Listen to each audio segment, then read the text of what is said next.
behavioral psychologists have come up with new views, not only of animal behavior, but of human nature as well. And these views all concern a process that we take for granted, learning, because we are all truly born to learn. Ironically, one of the most important figures in the study of learning, Ivan Pavlov, wasn't concerned with the subject at all, at least not at first. Pavlov, a noted Russian scientist, won the Nobel Prize for Physiology and Medicine in 1904. As this original footage shows, Pavlov was initially interested in digestion and the action of the salivary glands. By diverting the saliva of dogs into test tubes, he could precisely measure if and how much they salivated during digestion. When food was presented, the dogs salivated quickly, an inherited salivary reflex. But over repeated testings, a strange thing happened. The dogs salivated before contact with the food. Just the sight of the food was enough to stimulate their drooling. Then, just seeing the food dish, or even hearing the footsteps of Pavlov or his assistants, was enough to trigger this built-in reflex. What was going on to elicit this response? Pavlov decided to find out by systematically varying the stimuli and measuring the dog's reaction. Metronomes, lights, and bells were all used as stimuli, and they all worked as stand-ins for the food. What mattered was not the kind of stimulus that was used, but the fact that it reliably signaled that food was on the way. Pavlov had discovered a fundamental type of learning called classical conditioning. An original stimulus elicits an automatic, unlearned response. Both stimulus and response happen naturally. They are unconditioned. Then a second, neutral stimulus that never elicits the unconditioned response by itself is introduced just before the presentation of the original stimulus.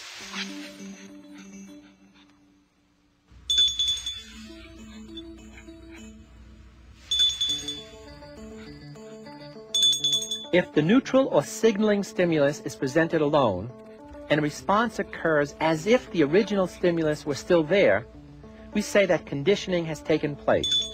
The arbitrary neutral stimulus becomes a conditioned stimulus. The reverse is also true. Pavlov and others studied the extinction over time of such conditioned responses. When the subject learns that the conditioned stimulus no longer signals a desired event, the acquisition process is reversed, as the learned connection is gradually weakened.